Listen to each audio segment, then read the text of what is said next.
At quarterback, we've seen some huge performances and some big letdowns. And now the question is, who can you actually trust under center in week 4? Let's get into the top 20 quarterback rankings.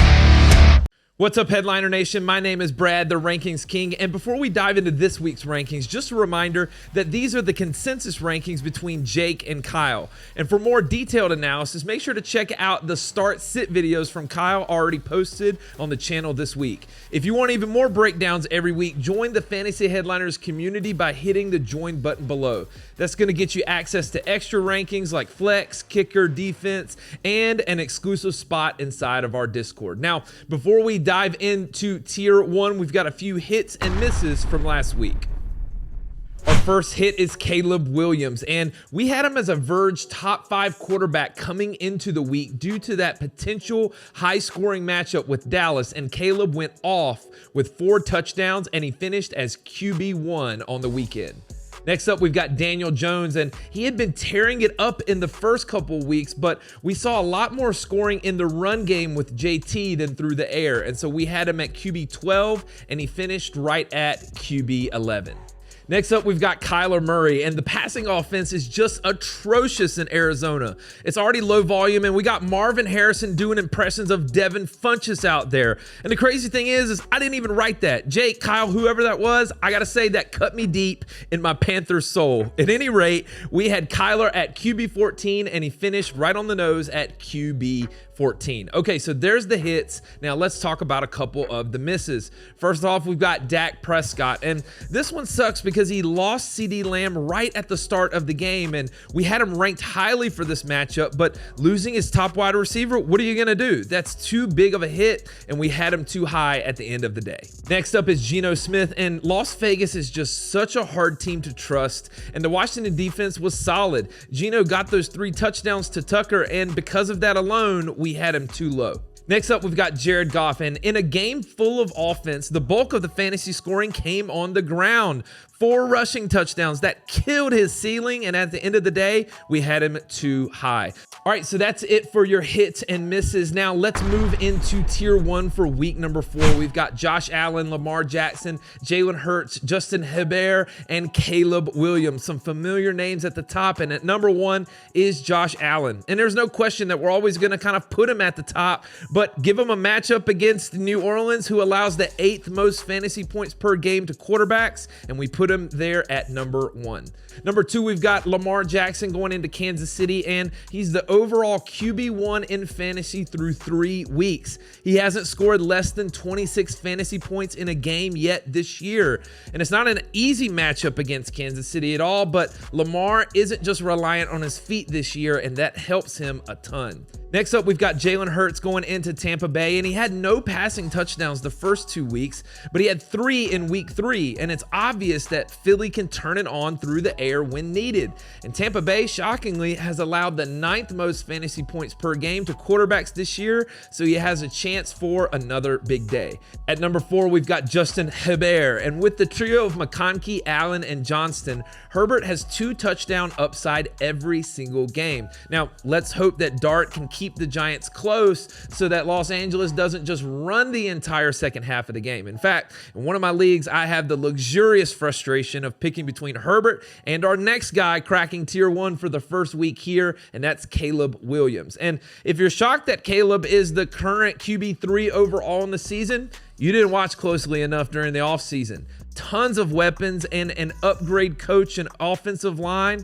Listen, they might not win a ton of games, but fantasy points are going to be there. All right, so that's it for tier number 1. And before we jump into the next tier, I want to make sure that you are hooked up on Underdog Fantasy. You already know that we're crushing those player pick'ems on Underdog this year, including our creator pack this past week, which if you were one of the 3,000 that locked that in, you almost tripled your money. So what are you waiting for? Head over to Underdog Fantasy or download the app. Create a new account using the referral code Headliners when you do so. And then you're just going to make an initial deposit, come join a contest, and then you're going to get a first-time deposit bonus and a free player pick'em. And Jake is also going to be breaking down the best picks weekly in a show on Fridays. So links to join are in the description, and we look forward to playing with you this week. All right, that's enough of that. Let's jump into tier number 2. We've got Bo Nix, Jordan Love, Drake May, Patrick Mahomes, Daniel Jones, Baker Mayfield, and Jared Goff.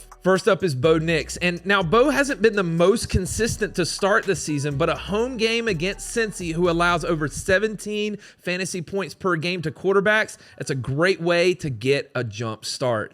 Next up, we've got Jordan Love going into Dallas, and a couple of sub 200-yard games from Love has kept his ceiling low. But this Dallas defense is bad, and they allow the most fantasy points per game to opposing quarterbacks at 28, and that's enough to boost Love up the ranks. Next up, we've got Drake May, and he's now scored 20-plus fantasy points in back-to-back games. But don't let the matchup fool you. Carolina is easier to run on than throw on. You see how they do me there with the Panthers trolling? I feel like it's on purpose at this point. And look, let me go to the glasses because I got stats for you. No team in the NFL has allowed less fantasy points per game to quarterbacks than Carolina. Yeah, that's right. I checked it twice. All right, next up, we've got Patrick Mahomes going against Baltimore, and it seems worse than it is. He is still QB8 on the year and averaging 20.8 fantasy points per game. And you have to expect a potential shootout with Baltimore, who allows the 5th most fantasy points per game to quarterbacks. Next up, we've got Daniel Jones going into LA. And did you ever think that 15 points was going to be a down game for Daniel Jones? He's still playing really well. Now, the Rams are easier to throw on than run on, but there is nothing easy about this matchup in week 4. Next up, we've got Baker Mayfield, and his weapons are dropping like flies, but Baker keeps willing his team to victory. Evans is out, and Godwin won't be 100% anytime soon, and he does not draw an easy matchup against Philly, and with limited weapons, he's going to be a little lower in week 4. At number 12, we've got Jared Goff, and the Detroit offense can dominate on the ground and in the air. When the run game is going, Goff isn't needed much.